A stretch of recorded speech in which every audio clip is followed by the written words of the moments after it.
கர்த்தராகிய இயேசு கிறிஸ்துவின் நாமத்தினாலே அன்பின் வாழ்த்துக்கள். ஆத்துமா நஷ்டமானால் லாபம் என்ன?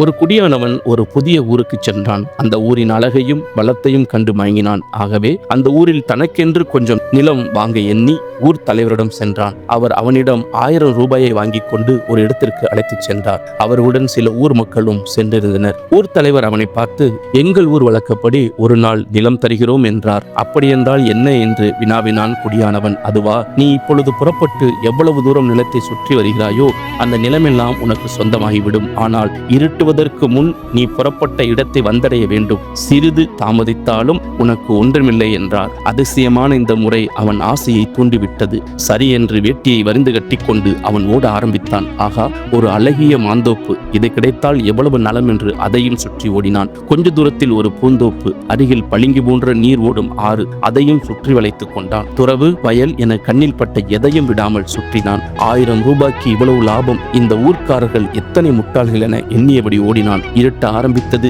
நிபந்தனை நினைவுக்கு வர தான் கிளம்பின இடத்தை நோக்கி விரைந்தான். கால்கள் தடுமாறின. இதய துடிப்பு தாறுமாறாக ஓட ஆரம்பித்தது. வியர்த்து ஊற்றியது. நா வறண்டது. கண்கள் ஒளி மங்கின. தள்ளாடினவனாக எப்படியோ இடத்தை வந்து சேர்ந்தான். ஊர் மக்கள் அவனை கரம் தட்டி வரவேற்றனர். சில நொடிக்குள் சாய்ந்து விழுந்தான். விழுந்தவன் எழுந்திருக்கவே இல்லை.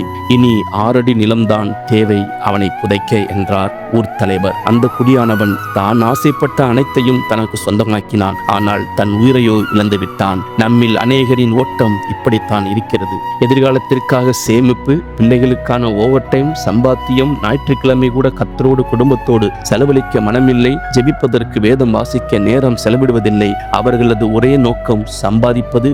ஆலயம் செல்பவர்களையும் ஜெபிப்பவர்களையும் ஆவிக்குரிய காரியங்களில் ஈடுபடுகிறவர்களையும் காணும்போது பிழைக்க தெரியாத முட்டாள்கள் என்று நினைத்துக் கொள்கின்றனர். கை நிறைய சம்பாத்தியம் உள்ளது, ஆனால் உள்ளத்திலோ கவலை. பிள்ளைகள் மனம் போன போக்கில் வளர்ந்ததால் அவர்களை குறித்தான கவலை. தேவ வசனமில்லாத வனாந்தரமான இருதயம். இதனால் என்ன பயன்? கர்த்தர் தாமே உங்களை ஆசீர்வதிப்பாராக. கர்த்தர் நாமம் மகிமைப்படுவதாக.